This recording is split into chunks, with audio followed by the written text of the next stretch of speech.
Bonjour les amis. Pour comprendre le contexte de ce message, je vais commencer par vous raconter mon songe, pour ensuite évoluer vers l'enseignement que le Seigneur m'a transmis pour ses enfants. Dans ce songe, j'étais avec une personne qui m'accompagnait, et d'autres me suivaient, ou plutôt me poursuivaient, mais ne pouvaient rien me faire de manière directe. Et je pense que la présence de la personne qui m'accompagnait y était pour beaucoup. J'ai rapidement reconnu son visage. Je l'avais vu plusieurs fois dans des songes passés, notamment un des songes où il m'a accompagné en fait dans un lieu où je montais les escaliers et je devais rencontrer le Seigneur Jésus-Christ. Je sais qu'il s'agit d'un ange, mais je ne pourrais pas vous définir sa mission exacte auprès de moi et le Seigneur ne me l'a jamais dit non plus. Mais revenons dans le songe. Je me suis retrouvé dans un train. C'est un peu nébuleux maintenant, mais je vous raconte juste cette scène-là. Et il y avait tous les acteurs, mes poursuivants, moi-même et l'ange.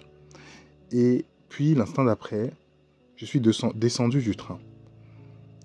Mais dans un arrêt avec mon compagnon, je me suis rendu compte que j'avais oublié mon sac de sport, que je tenais fermement dans la main, et lorsque j'étais dans le train. Et ce sac, il est resté non loin de me poursuivant, qui était assis dans le même wagon que moi. En me réveillant, je me souviens avoir été triste de perdre cela, car je savais que le sac de sport représentait mon équipement. Pour être plus précis, lorsqu'on parle d'équipement, on peut prendre la référence sur le verset d'Éphésiens 6 qui dit « Revêtez-vous de l'armure complète d'Élohim afin de pouvoir résister aux ruses du diable. » Parce que notre lutte n'est pas contre la chair et le sang, mais contre les principautés, contre les autorités, contre les seigneurs du monde de la ténèbre de cet âge, contre les esprits de méchanceté qui sont dans les lieux célestes. C'est pourquoi prenez l'armure complète d'Élohim, afin que vous puissiez résister dans le mauvais jour, et après avoir accompli, tenez donc ferme, ayant à vos reins la vérité pour ceinture, ayant revêtu la cuirasse de la justice, et ayant à vos pieds chaussés, prêts pour l'évangile de paix. Par-dessus tout, prenez le bouclier de la foi avec lequel vous pourrez éteindre tous les dards enflammés du mauvais. Prenez aussi le casque du salut et l'épée de l'esprit qui est la parole d'Élohim. Au travers de cela, j'avais compris que d'une part, que mon équipement n'était plus sur moi, mais dans un sac que je portais en main et que par la distraction, l'ennemi avait réussi à me faire déposer mes armes de combat. Suite à cela, en fait, lorsque je me suis réveillé, j'ai prié. Je suis venu vers le Père de la miséricorde avec un cœur brisé et des larmes.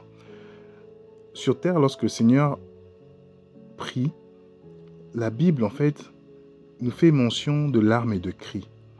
À ce moment-là, mon cœur à moi criait intérieurement. Et je demandais au Seigneur, est-ce que l'ennemi doit disposer de ma personne, Seigneur? Alors, j'ai demandé au Seigneur la restauration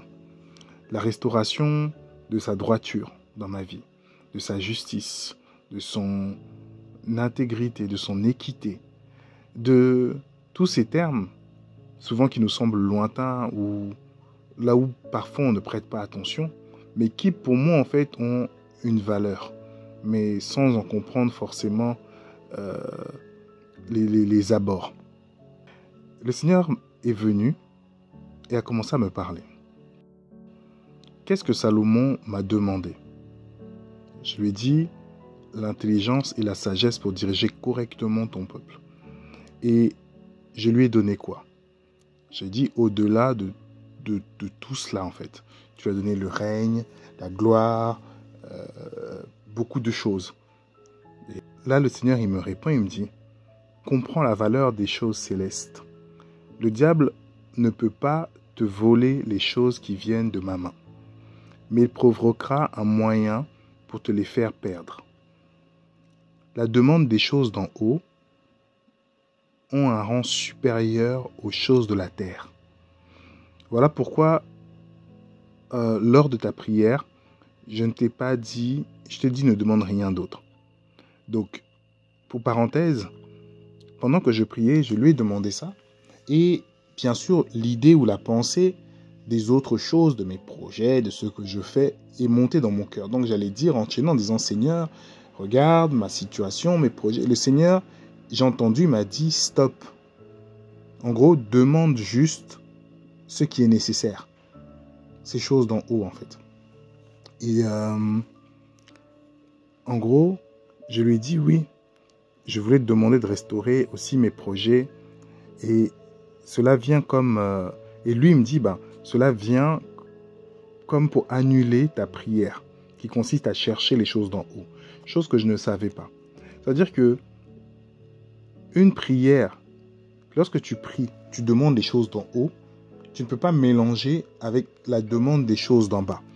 Parce que les choses d'en haut restent pour en haut et les choses d'en bas, c'est autre chose. Et souvent, nous, on fait cet amalgame-là. On met tout dans le même sac et on ne sait pas que ça vient forcément alourdir ce type de prière-là, en fait. Et là, on va rentrer dans les choses très intéressantes. Le Seigneur me dit, je vais t'expliquer si tu me demandes la sagesse pour faire l'œuvre, non, pour faire mon œuvre. Et elle ne viendra jamais sans la provision qui s'attache à elle. Je m'excuse, je lis des notes que j'avais prises et j'ai du mal un peu à me relire.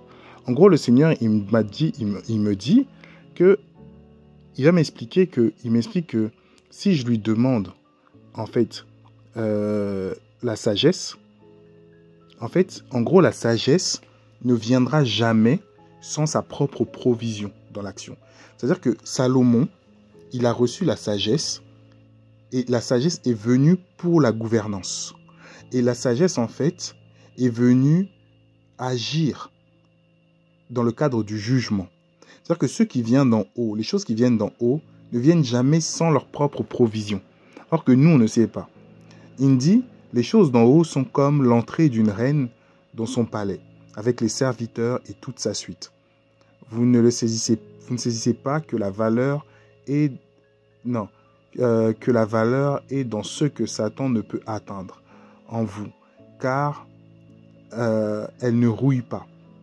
Voilà pourquoi il exerce constamment sur vous une pression afin que vous ne vous revêtiez pas de l'armure céleste et que vous oubliez l'importance des choses d'en haut.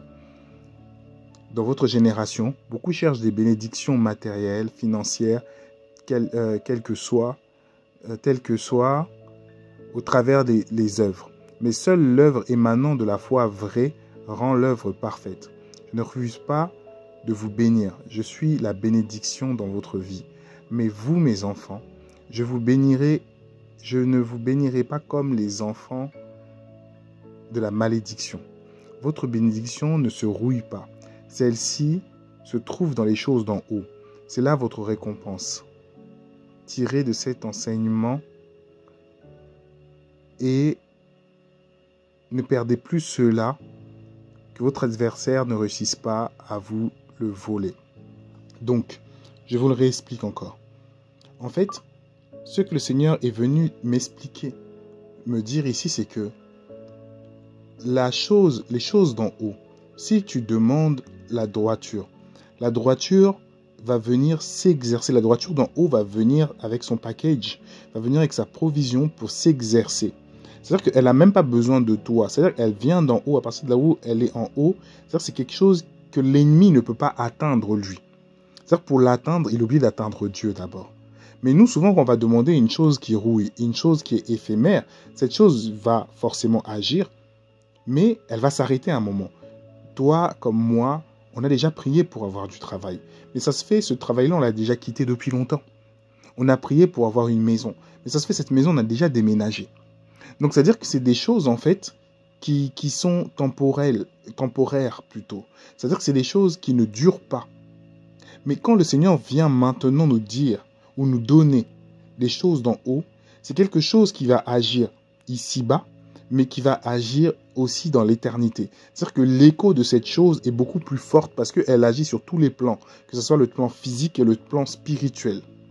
Et donc, c'est-à-dire que sa consistance même de la chose céleste est beaucoup plus forte parce qu'elle ne vient jamais seule, mais elle vient maintenant avec une suite. Salomon, il a demandé la sagesse et l'intelligence pour gouverner.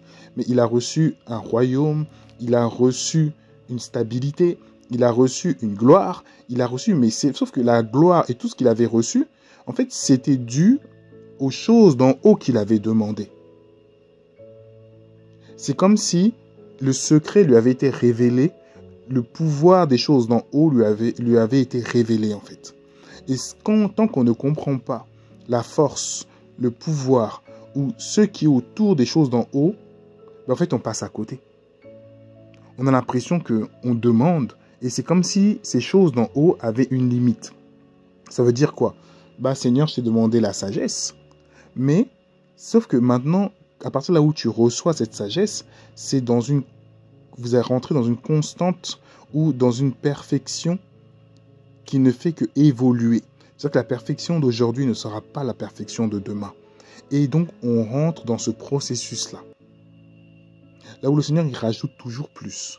Donc, la sagesse, ou plutôt l'intégrité que Daniel avait en lui, parlait à sa place. Lorsque le fils de Nebuchadnezzar n'était pas capable de décrypter, on s'est dit, dans ton royaume, il y a un homme ayant la sagesse et l'intégrité qui nous surpasse. Et donc, on comprend par là qu'il possédait la chose d'en haut, que les autres ne possédaient pas. Et cette chose-là faisait qu'on voulait toujours lui donner une place d'honneur.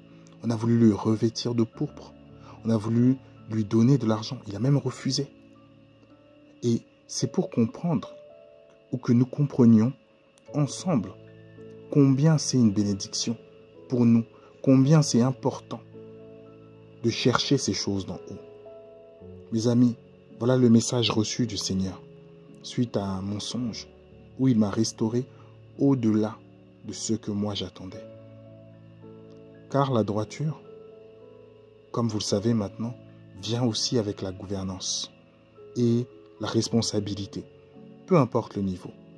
Donc lorsque tu demandes la droiture, il te donnera une responsabilité, il te donnera une gouvernance afin que cette droiture ne dorme pas en toi, mais qu'elle agisse, que ce soit dans le travail, comme une nouvelle fois pour Daniel, que ce soit auprès de la communauté. Mais les choses d'en haut agissent elles-mêmes et ramènent quelque chose dans notre vie, beaucoup plus fort et même surnaturel. Dieu est bon et vous savez pourquoi. Cherchons les choses d'en haut, faisons-le avec empressement, et joie. Et je finirai par vous dire que lorsqu'on expérimente les choses célestes, en fait, c'est une puissance qui vient en nous, ou parfois c'est un sentiment, une émotion nous submerge et ça nous rend plus forts, même dans notre prière. Et je prie que le Seigneur déverse ça en ce moment dans ta vie, au nom de Jésus-Christ. Reçois cette parole et reçois ce que le Seigneur avait choisi de te donner, de ce qui est céleste. Ce fruit céleste vienne dans ta vie au nom de Jésus-Christ. À bientôt.